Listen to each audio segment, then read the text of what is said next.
How are you guys? Very excited today to bring one more workshop here at the Hit Music Studio for you guys to probably get some ideas into how to use your keyboard a little bit better.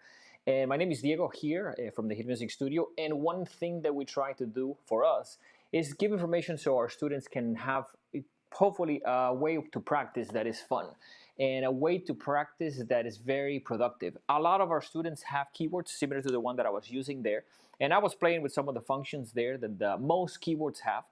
And for us, one thing that we love to do is to try to give them some information, because one thing that happened recently I had a class with an adult, and she actually came to us because she said, like, my keyboard has a lot of buttons, and because it has a lot of buttons, I don't know what do they do.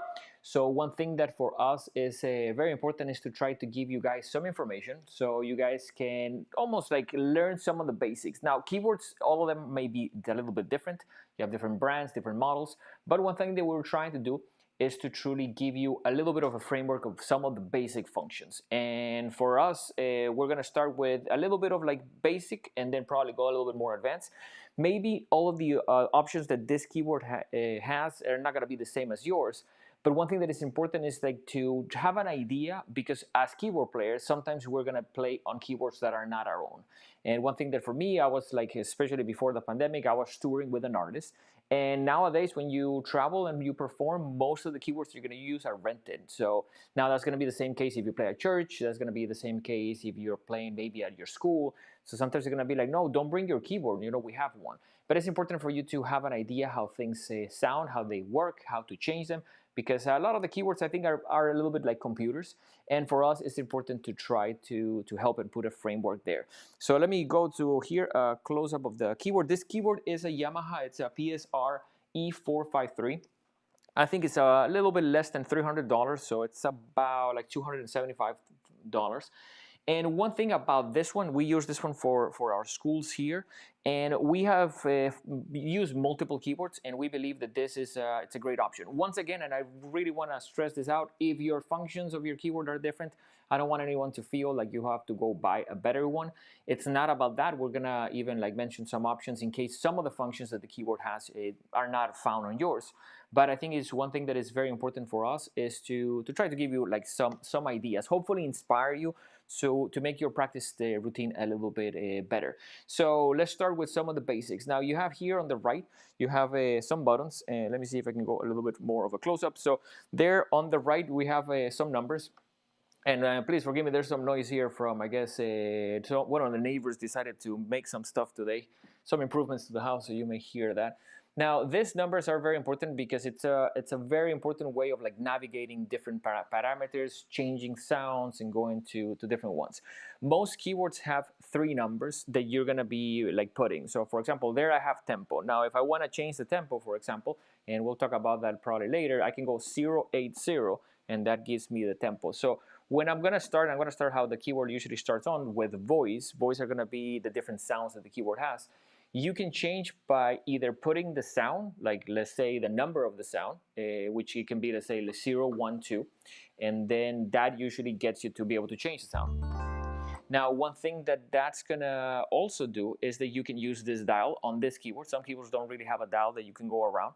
But one thing that you wanna try to do is probably save some time by putting all like the 3 numbers. Most keyboards are with 3 numbers. So if you're trying to go to 12, you wanna put 0, 1, 2.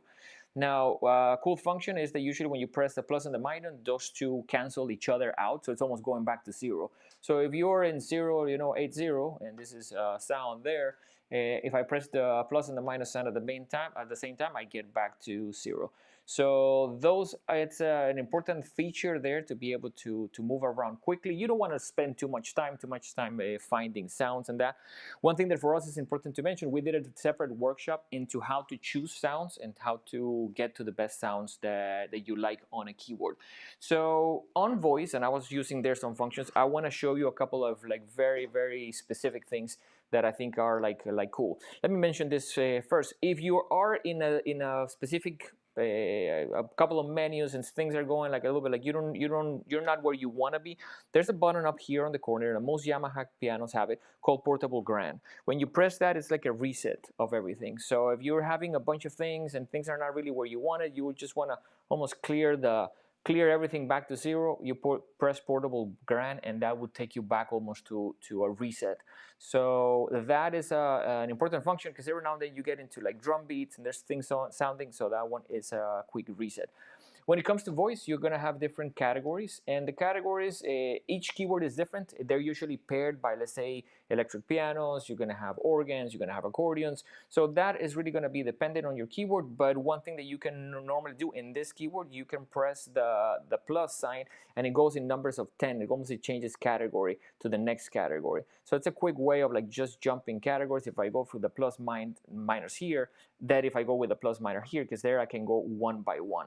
Another very important thing is if you're trying to go from, let's say, a number like 0-12, and I'm trying to get to 125, I can press and hold this button, and that usually gets me a lot faster there than just trying to go one by one, because I see a lot of our students going, by one trying to change those sounds. So hopefully that covers the basic stuff of voice. Now, a couple of more advanced things that I really like about voice is to be able to do what's called dual, and I think I don't have it like activated there. So what is doable? Let me put it back on piano. That's my piano sound. When I press dual, I get two sounds. Now, one thing that is very cool about dual is that whenever you play keyboards, especially if you're playing keyboards, let's say, I don't know, for different things, maybe you're trying to go behind a singer, it's very cool to use a second sound to be able to almost like cover like a little bit more space type of thing. So now one cool thing about the dual is if I press and hold the dual button, I can get to a couple of more parameters here that would give me, for example, like my volume. So I can lower the sound. So my second sound there is strings. There I have it very low. I can make it a lot louder. So one thing that is important is not only to put two sounds, but definitely control the amount of like voice, like the amount of volume of the second sound, so you can actually blend them for what you're trying to do. And I do believe that it's a really cool feature of most keyboards to almost layer sounds, because just one sound tends to sound a little bit thin, especially if your keyboard is a little bit on the lower end of the spectrum in terms of like money. So two sounds are a great addition. You have more categories here, which are like very useful to be able to like get into the dual specifically mode. So one thing that I really like too is the octave, and this is just switching everything. You're taking all of the notes and switching them up and down. So for example, there I switch the strings going higher. So now I can do that by going, I think, let me see if I can go one more, two. So it's even thinner and almost like higher. I can do the same thing by going backwards to the -2. And now my strings are actually a lot on the bottom side. It's almost like they're lower in pitch. So controlling your keyboard and truly getting the two sounds activated, and then just being careful with getting them to sound properly. Now, one thing, and I wanted to mention this at the beginning, but I'll mention it now. Very, very important to get your owner's manual. So one thing that happens with keyboards is like, I'm terrible with papers. I lose papers all the time. So I don't blame anyone that is like, I don't have the owner's manual. We bought the keyboard and we threw it out. That's okay. With Google, you can go on Google the model that you have in the brand. So in this case, it's Yamaha PSR E453, and get the owner's manual. And I know for some of you guys that are younger, maybe the owner's manual, they're not that friendly. They're a little bit confusing. I was reading this one, the one for this keyboard, yesterday, and there were some things that I feel like I don't understand. But it's almost like it gives you a framework at least to get started, because of course the companies that make these keyboards have a very specific idea, and they put features and they try to make the features fairly user-friendly for you to push two buttons and get it. But sometimes you're not gonna get it. So it's almost like you need to know that if you press and hold this and you press and hold that, it's gonna do something specific. So I definitely want to encourage you guys to definitely get the owner's manual of your keyboard, have it handy, and then maybe just every now and then like go check, especially if you're trying to look for some features. So let's go back to there to a close-up. So not only we have dual, we have another thing, and let me take dual off to show you this, which I also think is super useful, which I was using at the beginning there when I was playing, which is split. So what split does is give you two sounds. So in this case, I have bass on my left hand, and I have a piano on the right hand. Same thing you can control by pressing and holding split and changing, let's say, one of the two voices. So in this case, if I want, I have a bass there, but if I want a different bass, let's say I want more an electronic type of bass. Let me try to go back to that one.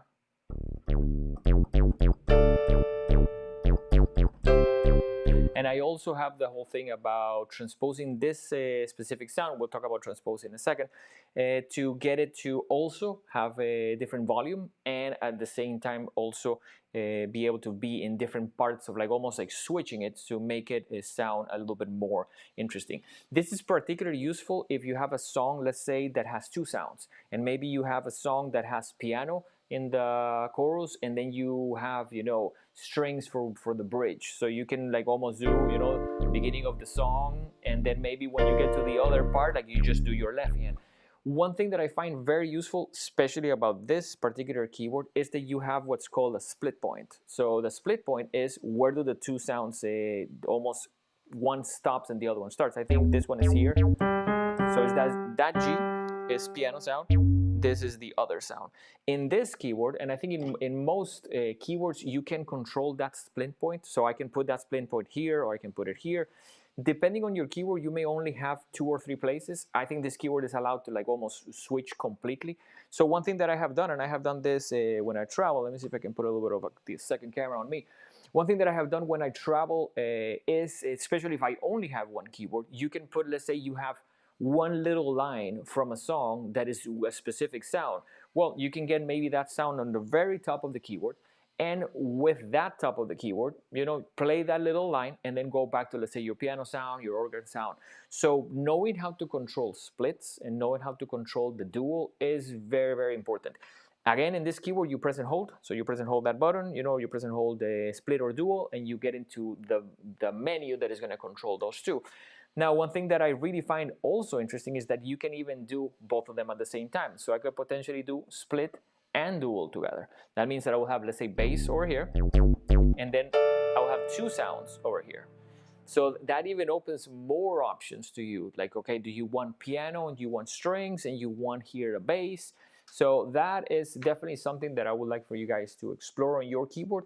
Most keyboards, I would say, have the ability to do at least dual, and a lot of them have the ability to do splits, including digital pianos. So this also happens in digital pianos. And in digital pianos particularly, I think it's very cool to like take, you know, digital pianos tend to have less sounds, tend to have, let's say, 16 sounds, but it's very cool to take 2 of them and play them together. So in digital pianos, by the way, I think is you press one button and you hold the second button to the second sound while you're pressing the first one. That usually activates the dual mode. Once again, like, I would recommend checking the manual of your instrument just so you have an idea how does that work. So now let's try to talk about a couple of other things. So now let's go to styles. So styles, what are styles? And one thing, and I like to mention this, I used to sell musical instruments and export them to Latin America. Companies are very similar. I think companies, you know, Casio, Roland, Yamaha, Korg, they tend to do keyboards very similarly. And at the same time, I think just because of probably trying to not copy each other, they call different things, they call the same thing different names. So sometimes it's good to have an idea what do they call it. For example, if I remember correctly, I think Casio calls their sounds tones. Yamaha calls it voices. So I think in Casio, I think it may be beats for drum beats, and I think in Yamaha it's styles. So those are like minor differences that are important to like almost be aware. Because sometimes you're gonna see a button and be like, I have no idea what that does. So it's important to have an idea what each brand calls, because at the beginning, especially in this price point, I think a lot of the keywords are very, very similar. So let's go to styles. So let me give you guys this type of shot. So when we're talking about styles are drum beats. And let me see if I can get back out of the 2 things that I had. So when you press style, you know, for example, like there, I have one that I like on this keyboard. you have a drum beat. Now, an important thing about drum beats, and I want to try to show you this in a little bit of a, almost a bigger close-up. So let me see if this other... Okay, yeah, let's try that. So if you can see here on this section we have a little bit of the controls that have to do with drum beats. One main thing that I like, and I think a lot of our students seem to not know that, is when you press play, you're gonna have almost two beats. So you have this when it says main and autofill. If I press it, the machine would change to a different, almost like variation of that beat. So most of keyboards have two different, almost like variations of the same drum beat.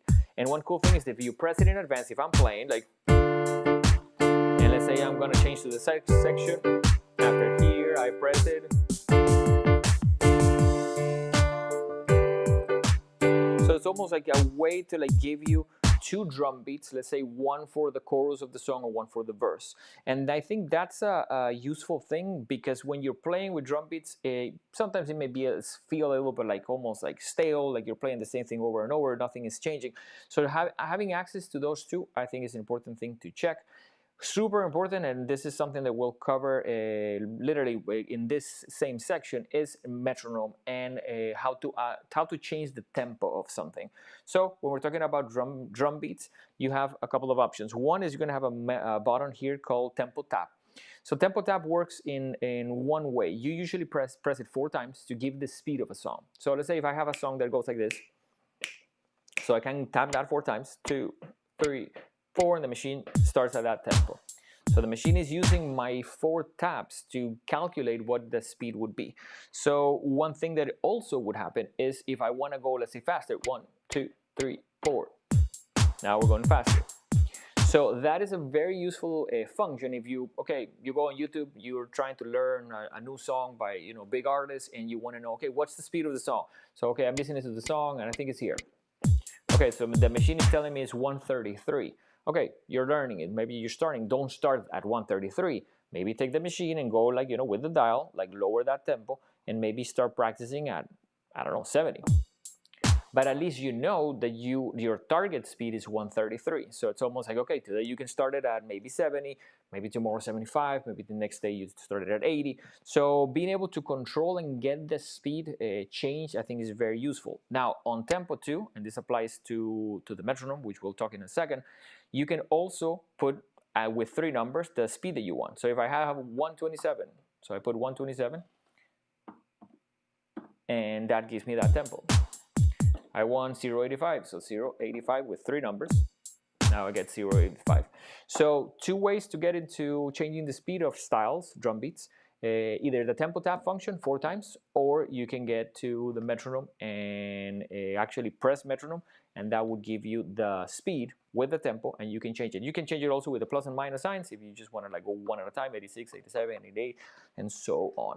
So hopefully that makes sense, and I think that is one thing that I see a lot of people like struggle. It's almost like I've seen a lot of my students. I have seen some students, and this is one of the basic reasons that we wanted to make this this class. They don't even know that there are drum beats in their keyboard. So it's almost like when I say, can you practice it with a drum beat? Oh, my keyboard doesn't have drum beats. Okay, does it have a start button? Yes, press it. Oh, I didn't know that it had that. So important, I think, is to check. I think for the most part, I don't think any of the keyboards, including digital pianos, you're gonna mess up, you're gonna damage if you press buttons.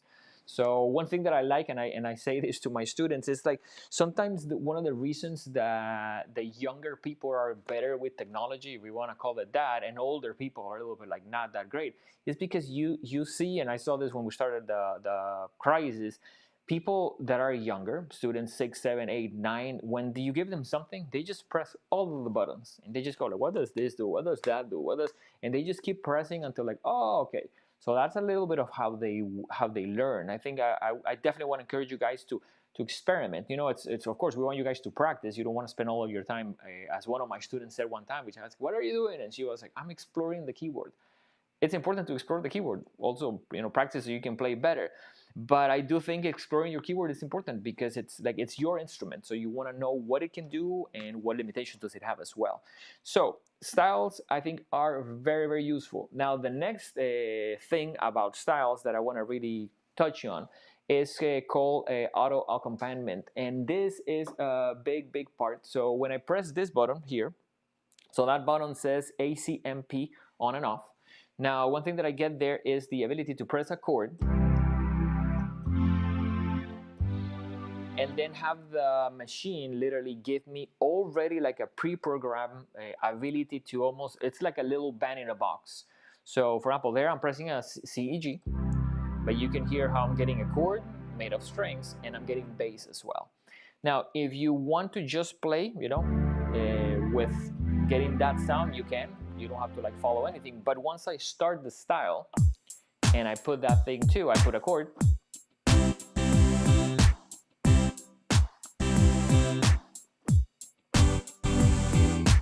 Now the machine is not only calculating what chord I'm doing it's doing it with the music. So now there's a couple like really interesting things about this. There are some limitations, and I can tell you, I believe that the reason that this is designed for is to truly get people to be able to play, let's say, with a singer. So you have a singer, so you know that the chords are maybe C, G, you know, for the first one, then maybe G, maybe A, and F. So with your right hand, you can add a little bit.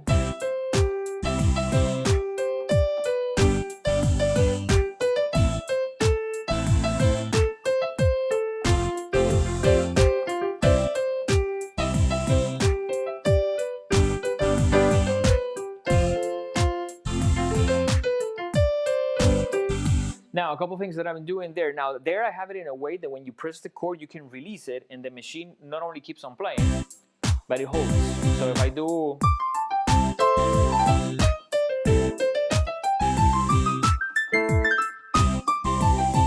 So I can have the machine play music for me while I practice, and I can even like do just one chord, and maybe I have a section of a song that I'm trying to practice, even as a singer, and you can just get that. Okay, let me see if I can sing this part of a song.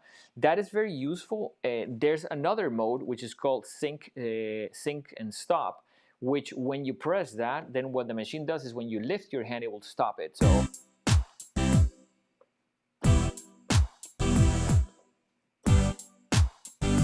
So almost like you can almost be a little bit like a DJ.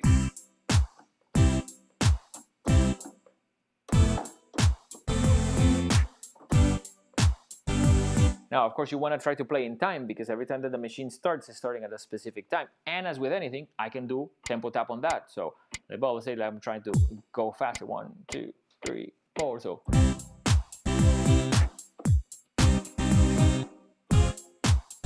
And I can take that in the middle of playing and just let it hold.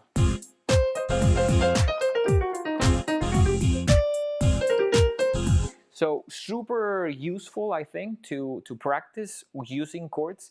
Now the machine there, and I'd like to mention this, maybe you guys know this, maybe you don't, it has the split point. So the split point here is still the G. So what does that mean? I can do chords in any of these places, which by the way, if you don't know what chords are or never done them, we have a video on how to play all majors and minors. You can play chords anywhere before this G, and the machine will calculate what chord it is. So if I go to this, you know, and I press now, as soon as I get out of there, this other note is outside of the range, and that's like not being calculated. So you want to definitely play them down here. One quick tip is like you don't want to play chords down there if you are playing keyboard with a regular keyboard sound, because that's way too low to play a chord. It's going to sound very muddy. But if you're using this function, definitely keep the chords below the split point. And I think that's a good reason why you should know your chords and you should know how to play them. So now let's see. I think on that, hopefully on styles, that's a good portion of it. There's a couple of things. For example, there's like an intro and ending, so you can even press the intro, and that means that when I press, I believe that the machine is gonna calculate. Let me see if I can get it into that mode. So I press intro, and then so it does an introduction for me. Actually, that was in ending. So there's like two almost like sections. You can get it into intro or ending. And that way, when you press the button, the machine is almost going to start like a little introduction for you, pre-made. or when you're finishing a song, you can press that button, and then I think it's a couple of bars later, the machine would like stop. So it's a way of like just not stopping very abruptly. You know, you're playing with this, you're doing a song with a singer, and you don't want to just like all of a sudden like have everything like stop. It would sound a little bit weird. So that is an important also feature. Now let's touch a little bit on metronome. Metronome, I believe it's a hugely important feature to be able to use, to be able to understand. So let's talk about it. Now, what is the metronome? The metronome simply is a machine that clicks and gives you a click on time. You know, you can use it for a lot of different things. Now, in this case, we have this. So now one thing about the metronome that is super useful is to be able to change the tempo. So one more time, I can go tempo. I can go tempo tab, or I can, with the dial, reduce the tempo. Now, I can tell you this, and this is almost like lesson practice tips. Make sure that you're always using the tempo to practice with a metronome, slower that you can kind of like almost keep up. If you're making too many mistakes, slow it down. The metronome is absolutely useless if you're making tons of mistakes. So if you're making tons of mistakes, you're going too fast, or you're not even ready to play it with a metronome. Now, important to be able to change the speed. Also important, I would say, to do the tempo tab and grab what is your target speed. So if you're learning, you know, I don't know, like a new song, we're doing a lot of like.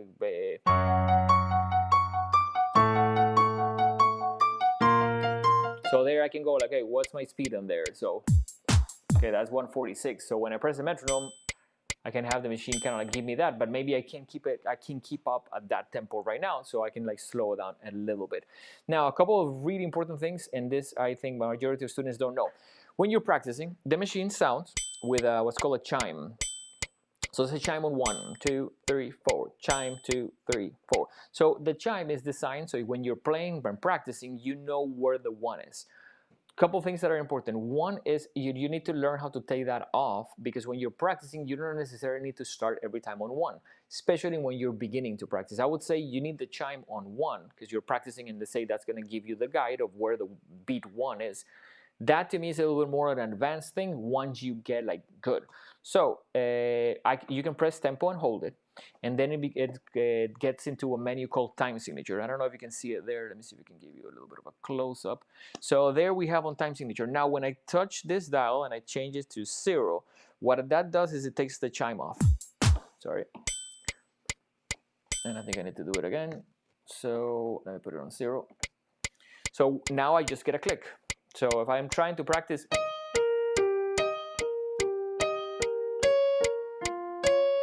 and I made a mistake, okay, I can start anywhere. I just almost like jump back on. So definitely I would encourage you guys to know how to change that. 0 means all of the clicks are the same. Now you can also put it in 2, which will be every other one. In 3, if you have a song that has like a 3x4,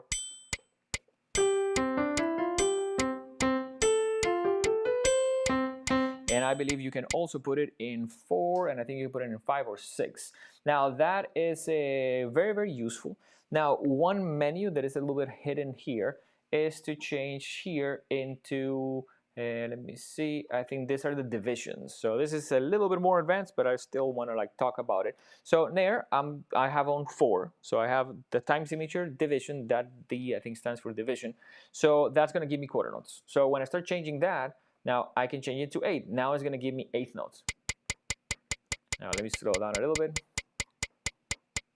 So now it's giving me 1 and 2 and 3 and 4 and 1 and 2 and 3 and 4. And now if I don't want that, I can press this again, get into that dial. By the way, I'm getting into that menu by pressing and holding metronome and going with the plus sign to getting into that time signature division.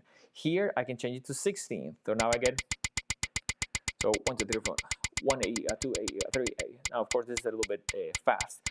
Now, I believe that is also super useful because, for example, in the song that I was playing before, the time signature is actually 8th notes. So when I put that, actually I can do it literally there. Sorry. And for one reason, I guess it almost changes, it reverts back to the last one. So now it will be like,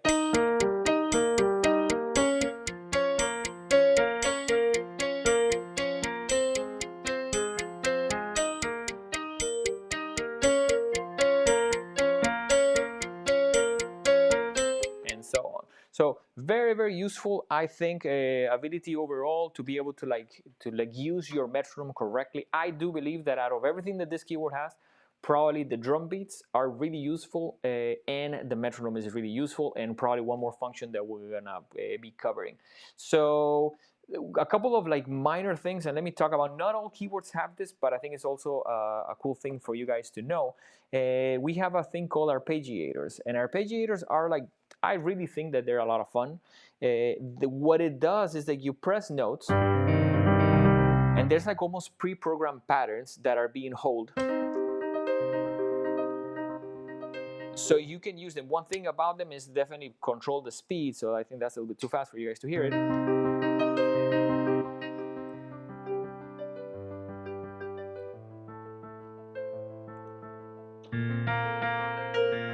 So by pressing and holding notes, the machine is literally calculating based on my notes a pattern. The patterns are changeable, so you can press arpeggio and hold it. And for most keyboards, there are some already pre-programmed. For example, there's like piano ones. So you can look for one that you like.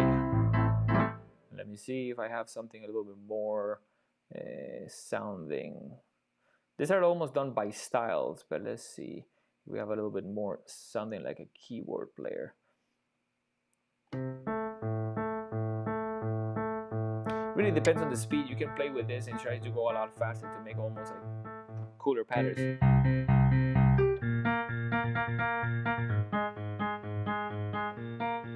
It really depends on how many notes you play. They're gonna sound different if you play just one note, that's 2 or 3.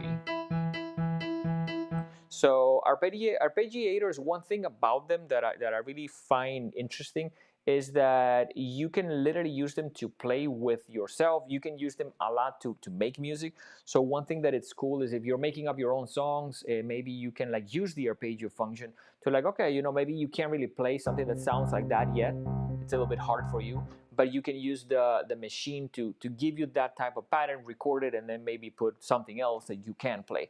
The arpeggiators, one thing that I would say is if you're trying to sync them to someone else, like let's say a drummer playing with you, you do have to make sure that they can hear very well, because it's almost like the drummer is usually the one that keeps time, the one that almost drives the band. But in this case, if you're using an arpeggiator, then the drummer needs to follow your arpeggiator so everything stays in sync. So they're a lot of fun. I do use them, especially when producing songs, when recording stuff. I think to use them live has almost like its drawbacks, but at the same time, one thing that is cool is that you can use them for a lot of different things. A lot of them have what a thing called latch. So latch means that when you press it, it's going to continue to loop. This keyboard, I think you can do it by programming a pedal, but the latch feature is very useful because then you can put let's say an arpeggiator, and then you can play keyboards with a different sound doing something else. And I think that's cool, let's say for an introduction, for like a moment that you're trying to create like some kind of like a vibe when you're playing. So arpeggiators are definitely fun. So let's see, how are we on time? A couple of things that I wanted to touch on, and I guess let's go to this one, which I think is important. A lot of these keyboards have what's called songs, and they have like a lesson bank. So let me see if I can get here. So when you go to the lessons, now one thing that it's important here with the lessons is you're gonna have multiple modes. And let's see, for example, we have this. So if I press play, I have footies there. So you technically have, I believe it's 3 modes on this keyboard. I think you can press and hold it. And when you get to there, you can get to, as it says there, listen, timing, or waiting. So listen is just for me to like listen to the song being played. Now, the second one, timing, I believe it's almost every time that you play, it doesn't matter what key I play. So it's almost like for the machine to show you a little bit of like the pacing. But if I just do one key, that one I think can be a little bit tricky. Now the next one is probably like that is the one more useful, which is waiting. And you can see here on the screen, you can see the key that I'm supposed to play. So it's not gonna move until like I press that key. I guess we're in the high part here. So let me see. So one thing that I don't particularly like about using lessons on keyboards, and I can tell you this, is that a lot of the students learn by using these machines, and when they do, they don't use correct fingerings. And I'm a really, really big believer, especially in the last 2-3 years of teaching, that one of the biggest handicaps to people playing correctly is learning with the incorrect fingers. Now, as you get older and you get more experience and your playing becomes stronger, I do believe that there's maybe you can use thumb for that key, or you can use your finger 3. But when you're starting out, it's really, really important that you're following as like correct fingerings. And part of the problem, and I actually went through the trouble of downloading the sheet music that Yamaha provides for this keyboard, is that the sheet music doesn't have the fingerings. So if you're a beginner and you don't know any better, you might as well do this, use one finger to play everything. So one of the things that I see when I get students that is like, oh yeah, he's learning with his keyboard, and they do a lot of like that, one key for everything. So that is a little bit of a handicap, I think, of a little bit of a thing that can really develop bad habits. So when you're using the lessons, if possible, I would say get a paper or watch a video of someone playing and write down the numbers and make sure that you're playing those notes, because you can see them on the screen and you can be like, okay, which one is that, this one is that one, but it doesn't tell you the fingers. Some keyboards do, I believe, tell you the fingers, but at the same time, I also feel like when I see my students doing that, even if it tells you the fingers, you're still not doing it. So you're still like just coming up with your own stuff. So that definitely, as a tip, I would say encourage you guys to make sure that you are using correct fingers. That makes a huge difference. So let's talk about probably a couple more little things. The one that I also really like, and this keyboard, I'm still a little bit confused about how to use this feature, but I still wanted to show it to you guys. Now we can go to songs and to be able to record. So this keyboard has banks that are like designed so I can record my own stuff, and the keyboard doesn't have anything there. So I'll try to do that so I can show you. So the record feature, I think, is very, very useful for you to play along with yourself and for you to listen to yourself and be like, okay, am I sounding good? So one thing that you can do is, let's say you're gonna press record. The machine is almost waiting for you to play. And if I start playing, so I go,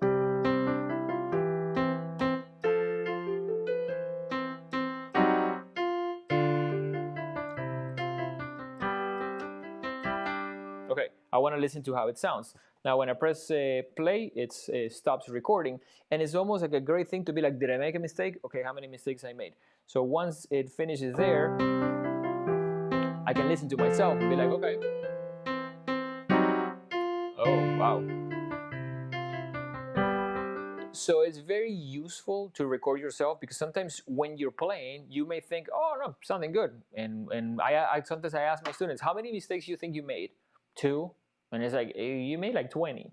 So it's almost like a good idea for you to hear yourself. At the end of the day, we're making music.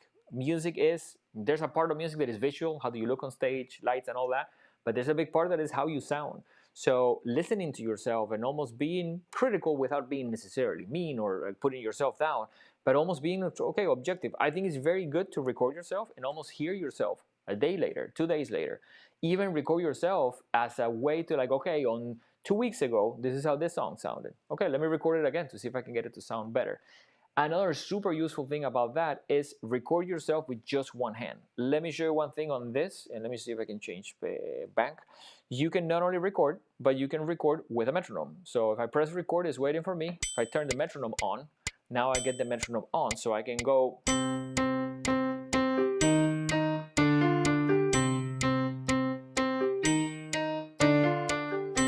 So when I record that, I not only have the ability to have the metronome keep me in pace and like, okay, tell me a little bit where are we on time, but at the same time, when I press play, the metronome doesn't necessarily come on. So great little feature to be able to practice recording with the metronome. Also, you can record with the chords being using the styles. So you can also almost start with the style, put the auto accompaniment on, and then start recording. And you can record chords, and then you can play over that. So this becomes your own little, like, I don't know, garage band. It can become your own little way of like practicing and being like, okay, I'm doing X song and it has 4 chords. Okay, let me record them very slowly. slowly, with the machine, and then we actually try to play them with 2 hands. So, great little feature to be able to practice recording with the metronome. Also, you can record with the styles. So you can also almost start with the style, put the accompaniment on, and then start recording. And you can record chords, and then you can play over that. So this becomes your own little, like, garage band. It can become your own little way of like practicing and being like, okay, I'm doing X song and it has 4 chords. Okay, let me record them very slowly with the machine, pretty much endless possibilities, you know, that you can like use this to practice. One thing, and I like to like say this, and we're like getting here closer to the end. In 2020, in anything that what we call commercial music, and commercial music is pretty much almost everything that is not classical music, super important to be correct with your timing. So nowadays, everything from Cirque du Soleil to Broadway to major artists uses click tracks when your people are performing. That means that you're gonna literally have a metronome that you can hear on your ears with headphones. The audience can't, but it's almost like a way of getting the musicians to play very precisely, to play every night the same way at the same speeds. So it's very important to encourage you guys, if you like music that is current, invest in your time practicing in using a metronome, because that's going to make a very big difference, and it's going to make a very big difference if you're younger and you're already using that type of thing. So now, finally, I wanted to touch on one more thing, and I really like this for beginners. So there's a mode, and this is, I guess, overall the keyboard. And let me see if I can give you guys the bigger close-up that I have, which is this one. Now here, there's a button called function. That usually all keyboards have an area that it's almost like it has a lot of different functions for the whole keyboard. So one that I really find important, and I tell my parents, the parents of the students that I have, is this one, touch rest. So touch rest, and you can see it there, it went to like medium. I'll put it again so you can see it. So touch rest. Touch rest comes from the ability of the keyboard to be responsive to the pressure that you put on the key. If you play hard or you play soft, it sounds different. Now, when students are younger, I really believe that you need to either put that on fixed. That means that if I play hard or soft, it sounds the same. Or at least put it in soft, so they don't have to really push hard to get a sound. The last thing that you want when you are younger, and let me go back to this one, is to push like this, almost with your wrist. So when we play keyboard, we play with your hands. We don't play bouncing around your wrist. So when I see younger kids, I see them doing this, especially if they have a piano at home. So one thing that is important there is to be able to control the touch rest of your keyboard. This keyboard particularly has, I think, 4 different modes. So we're gonna have soft, medium, hard, and fixed. So for my younger students, I use fixed. I don't use fixed forever, but I use fixed for, let's say, the first couple of months of their learning, because I think it is important for them to truly get to the point that is easier for them to play, easier for them to provide, get a good sound. Now there's a couple more functions that I really think are important, so let's talk about them. One, every now and then you're gonna have a reason why to change the tuning of the keyboard. So there's 2 things that are important, and this one particularly has a little bit of a bigger, let me see. So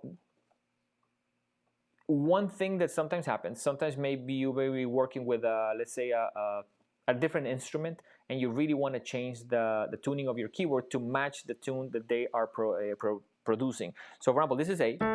I can take A, and can I go a little bit higher, or I can go a little bit lower. So now this is particularly function if you're practicing songs. Some songs from the 80s and stuff tend to be out of tune. So back then, recordings were done with like a tape, and the tape sometimes will oscillate in speeds. So sometimes you have a Michael Jackson song that is not in tune. So it doesn't sound weird. Sometimes you have to go into that menu and change the tuning of the keyboard up and down to match it. Now that is the tuning. Also we have the other, it's called transpose. And transpose is super useful because I can take, let's say, my keyboard right now is producing a C. But if I put it in +2, now when I play a C, that gets me a D. Now the transpose feature is, to me, it's a little bit of a get out of trouble, jail card type of thing. So it's a way to, like, okay, if you don't know a song and the show is today, maybe you can learn it how to play with only white keys, and then just use the transpose feature to be able to get to those chords. Because for example, right now if I play a C, I'm getting a D major. If I play an E minor, I'm actually playing an F sharp minor. So the notes are being changed by the keyboard to sound a little bit different. That is an awesome feature, but at the same time it's a dangerous one, because I can tell you, and this has happened to me many times, and this is the reason why I don't use transpose.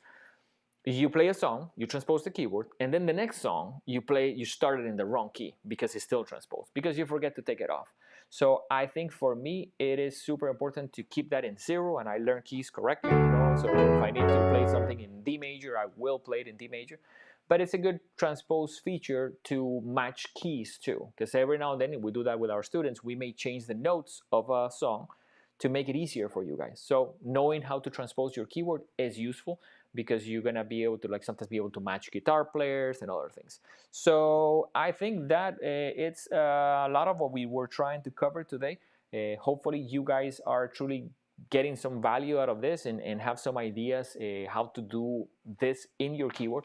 I think a lot of these things truly depend on what you have, but a lot of the things that we covered today are found in most keyboards and digital pianos. Some of the styles and some of the arpeggiator type of stuff, it's not necessarily found as much in digital pianos, but I do think that it's a great addition to what you're doing. So definitely, I want to see if there's anyone that has any questions here quickly. But as always, we're trying to help you guys, help you get the most value out of what you're trying to do at home. We do believe that it's a great idea to get someone to help you if you're trying to learn music on your own. And I can tell you this, and this can be like the biggest suggestion that I have: make sure that you're doing, when you're learning, that you're doing things slow, but you're doing it with the correct numbers, especially for piano, because that makes a huge difference. And if you want to know a little bit more what we are and what we do here at the Hit Music Studio, check our main website, thehitmusicstudio.com. We're all the time doing content like this, which is a little bit like longer format, to give you guys a little bit more value. So you can check our events on our main page and also on our other social media. So we hope to see you guys soon, and thank you for joining us.